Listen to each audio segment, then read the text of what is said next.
Heures avec Thomas Hill et ça y est, il est arrivé, Jean-Luc Lemoine. Ça va Jean-Luc?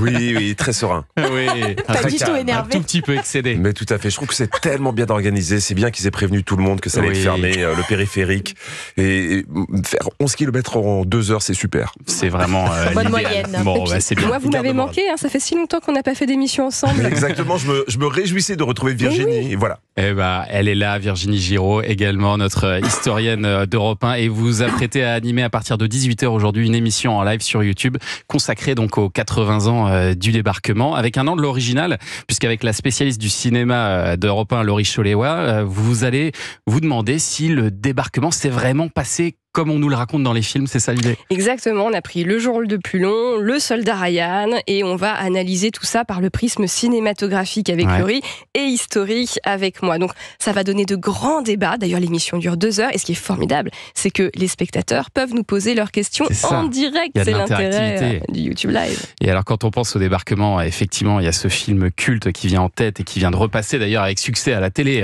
2 800 000 téléspectateurs l'autre jour. Pour le jour le plus long, vous avez repéré vous, quelques petites approximations dans ce film? Alors, c'est un bon film, mais il y a des approximations. Vous vous souvenez de la scène du casino de Ouistreham, qui est une très belle bâtisse en haut de la plage, hyper cinématographique, ça fait très manoir normand. Eh ben, en fait, pas du tout. Ah bon? Mais oui, le casino avait été à moitié rasé pour devenir un bunker recouvert de béton, ce qui n'est pas très joli au cinéma. C'est pour ça qu'ils ont décidé de faire un beau casino.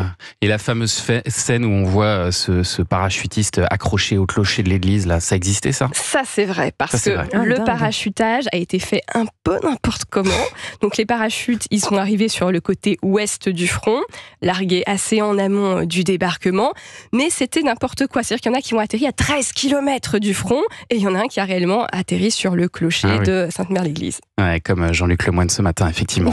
Et alors le rôle joué par Bourvil, du maire résistant de Colleville-sur-Orne, ça, est-ce que vous avez vérifié ça aussi? Alors apparemment le maire n'était pas résistant, pas collabo non plus, mais il fallait mettre en scène ces Français qui ont résisté. Il y en a eu beaucoup. Alors après, si vous me lancez sur les politiques résistants, je vais vous parler de Jean Moulin, mais là ça va être un autre sujet, Thomas. Je vais être amoureuse, vous allez voir, ça va être fou.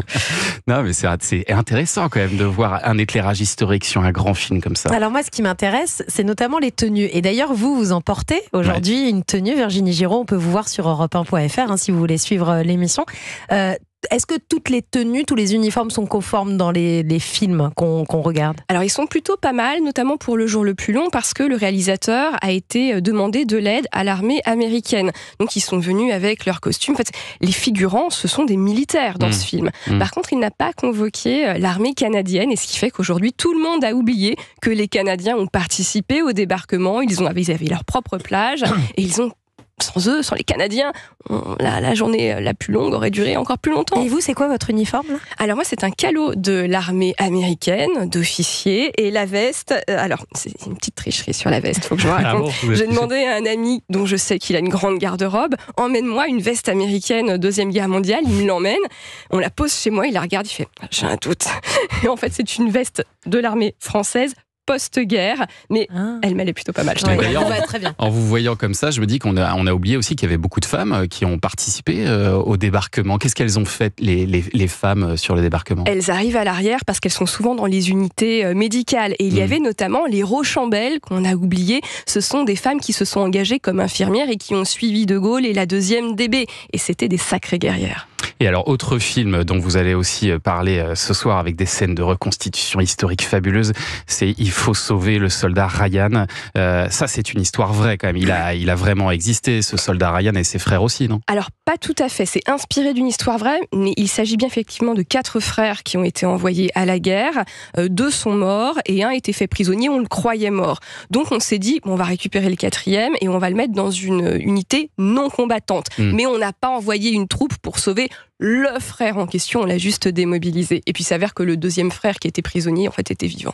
Voilà, donc ça, vous allez pouvoir poser toutes vos questions ce soir à Virginie Giraud à partir de 18h. Et puis alors, dans l'équipe de Culture Média, on a aussi avec nous la mémoire d'Europe 1, Julien Pichenet, le gardien du temple des archives d'Europe 1. Et vous avez écrit, Julien, un podcast sur le débarquement d'idées 80 ans de célébration. C'est quoi l'idée de ce podcast, Julien? À l'occasion des 80 ans du débarquement, effectivement, on a replongé notre nez dans les archives d'Europe 1 et on a essayé de voir voir comment évoluer au fil des années les commémorations, les cérémonies. Alors c'est assez amusant de constater qu'en 1954, Europe 1 n'existait pas encore, mais René Coty, le président, était allé en Normandie, mais il y a eu très peu de répercussions médiatiques. Et puis après, pendant 30 ans, il n'y a pas eu de président en exercice qui s'est rendu en Normandie de 54 jusqu'à 84, Mitterrand en 84. Aucun président. Non, parce que De Gaulle considérait que c'était pas une affaire française de commémorer le débarquement. Giscard, problème de timing, il venait tout juste d'être élu en 74 pour les 30 ans. Pompidou, personne n'y allait en 69 pour les 25 ans parce qu'on était entre les deux tours de la présidentielle. De Gaulle donc ça prend de plus en plus d'ampleur en fait ces célébrations. Voilà, pour résumer, plus on avance dans le temps et plus les commémorations prennent de l'ampleur. Aujourd'hui, il y a 25 chefs d'État et de gouvernement. Oui, ça devient des sommets politiques maintenant. Exactement, ce sont des véritables sommets politiques. Et on en arrive à cet extrême où le pauvre Jean-Luc Lemoyne ne peut plus accéder au studio. D-Day, 80 ans de célébration, c'est à retrouver dans la collection Au cœur de l'histoire de Virginie Giraud sur toutes les plateformes de podcast et sur europe1.fr.